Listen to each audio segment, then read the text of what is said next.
J'ai vu le film Tirailleurs de Mathieu Vadepied avec Omar Sy et Alassane Diong et je dois dire que j'ai beaucoup apprécié. Plusieurs choses avant de démarrer cette vidéo. Il est vrai que de voir une vidéo en lien avec le cinéma français sur la chaîne YouTube, c'est très étrange parce qu'en général, je ne parle que de Pixar, de DC, de Marvel, de Star Wars, etc.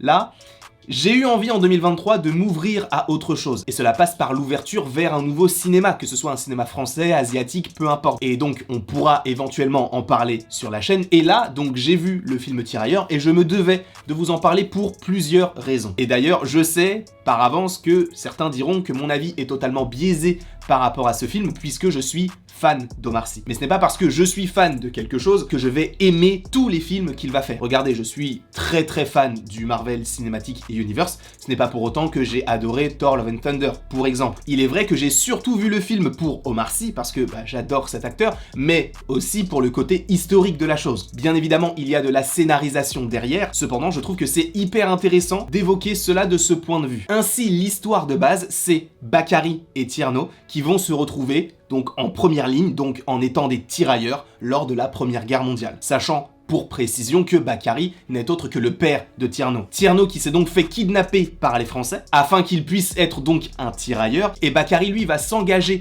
dans cette guerre afin de récupérer son fils. Il y a un petit côté Taken entre guillemets dans le sens où on va tout faire pour protéger son enfant. Et je voulais commencer par ça, c'est que Omar Sy, dans ce rôle de figure familiale hyper protectrice, il est très bon. C'est vrai que je n'étais pas forcément habitué à avoir un Omar Sy qui est père. Alors bien sûr il en a fait, mais c'est vrai que on garde l'image du Omar Sy d'Intouchable, on garde l'image du Omar Sy de Chocolat, on garde l'image d'Omar Sy possiblement pour les X-Men ou même pour Jurassic World, donc le voir là dans un côté un petit peu plus mature, un petit peu plus sombre, qui ne rigole que très peu, je trouve qu'il est très cohérent et c'est totalement légitime de le voir dans ce genre de rôle, que ce soit aujourd'hui ou même par le passé. Mais aujourd'hui, tu sens réellement qu'il a une carrure beaucoup plus imposante, pas forcément physique, mais même dans la psychologie de l'acteur et du personnage, afin de jouer ce genre de rôle. Ainsi, je trouve qu'Omar Sy est totalement légitime dans ce rôle-là. Donc, Omar Sy, très bon, mais qu'en est-il d'Alassane Diong, qui joue le rôle de Tierno, le fils de Bakary? Cependant, avant d'évoquer réellement cet acteur et ce personnage, il faut revenir à une petite genèse entre les deux acteurs. Vous avez sûrement entendu parler de ce lien familial, mais Alassane Diong est tout simplement le neveu d'Omar Sy. Il faut dire qu'ils ont le même regard. Et j'avais réellement envie de préciser quelque chose par rapport au regard, puisqu'on dit souvent que les yeux sont la fenêtre de l'âme. Avec le regard, tu arrives possiblement à non pas sonder les personnes, mais tu peux essayer de savoir réellement ce que peuvent ressentir certaines personnes. Il n'a pas énormément de dialogue avec d'autres personnages annexes, évidemment, il en a avec son père, mais il y a quelque chose dans son regard qui fait qu'il peut transmettre des émotions et transmettre en fait sa réelle pensée sans pour autant parler. Et je trouve que c'est une qualité qui est rare aujourd'hui dans le cinéma. Dans le sens où c'est vrai qu'aujourd'hui tu as beaucoup d'acteurs ou d'actrices qui font passer beaucoup de choses par le regard. Que ce soit Ryan Gosling, il est vrai que dans le film Drive, il n'a pas beaucoup de dialogue, mais il fait passer beaucoup de choses par son regard. Et c'est notamment l'une des qualités principales de Tom Hardy. Tom Hardy, évidemment, exit le film Venom, passons directement à du Dunkerque ou à du The Dark Knight Rises, dans lequel il n'a pas beaucoup de dialogue, mais justement, le fait est que ce sont ses yeux qui priment physiquement. Et on n'a pas besoin de voir son visage en entier. Les yeux transmettent des choses et sont entre guillemets une nouvelle sorte de langage, en tout cas dans certains films. Je trouve qu'il n'a pas besoin de parler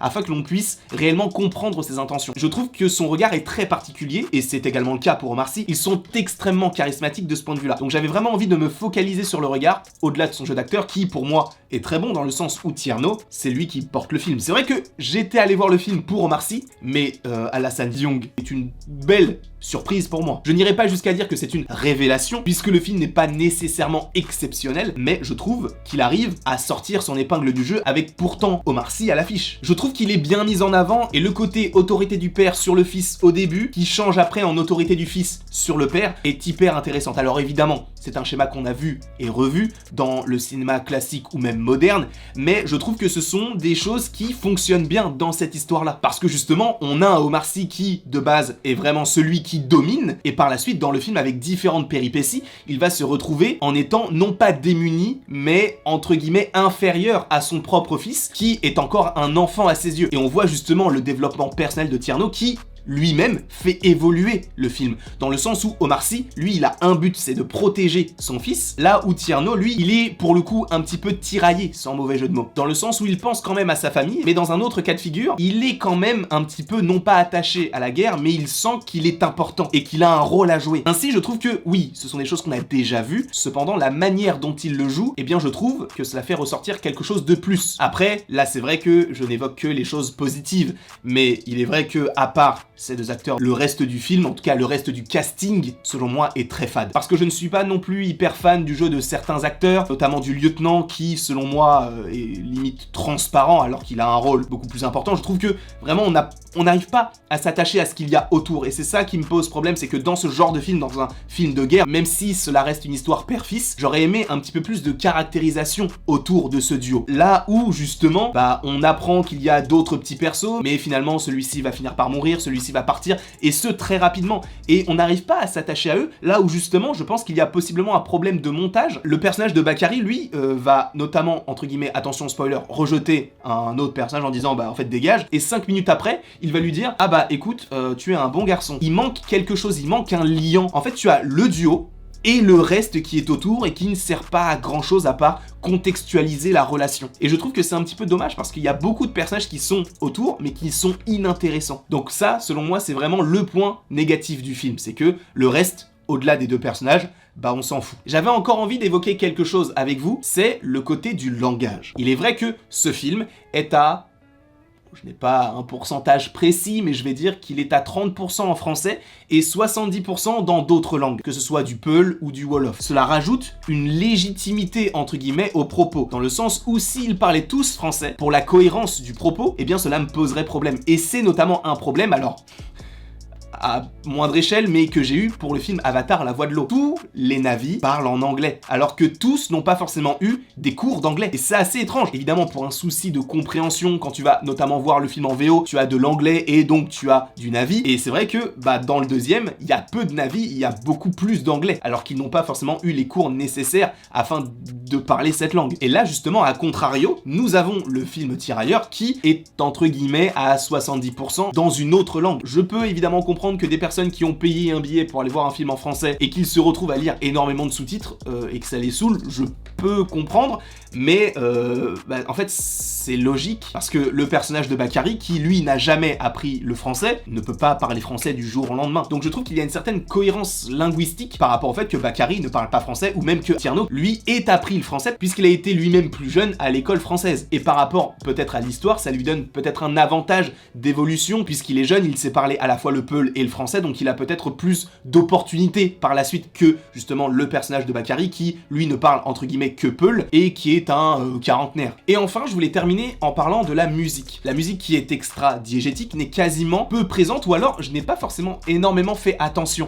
Soit elle était présente mais très basse, soit elle n'était présente qu'à certains moments, mais pour le reste, c'était réellement du son ambiant. Et c'est quelque chose que j'ai réellement énormément apprécié, dans le sens où on est dans du réel, dans de l'irréel, dans le sens où l'irréel c'est le cinéma, mais le réel c'est ce qu'il s'est passé, c'est historique. Donc le fait d'avoir des musiques peut évidemment créer un lien entre les différentes scènes, peut rajouter un petit peu de dynamisme, mais c'est vrai que d'avoir justement ce son ambiant, d'avoir le bruit de la semelle des chaussures sur de la boue, etc. Bref, je trouve que ça nous plonge encore un petit peu plus dans l'histoire plutôt que d'avoir une petite musique qui n'aurait pas forcément lieu d'être dans ce genre de film. Alors évidemment, il en faut toujours, mais plus une musique d'ambiance un petit peu basse, et c'est ce qu'ils ont fait. Donc pour le coup, pour la musique, je trouve que le fait de l'avoir légèrement rajoutée, mais sans trop en faire, je trouve que c'était le bon équilibre. Et je voulais finir par un autre aspect, alors je vais pas forcément rentrer dans les détails puisque je ne suis pas à 100% calé sur le sujet, mais d'un point de vue historique, je trouve que c'est assez intéressant de voir de plus en plus de films qui dénoncent l'histoire de France. On ne va pas se le cacher,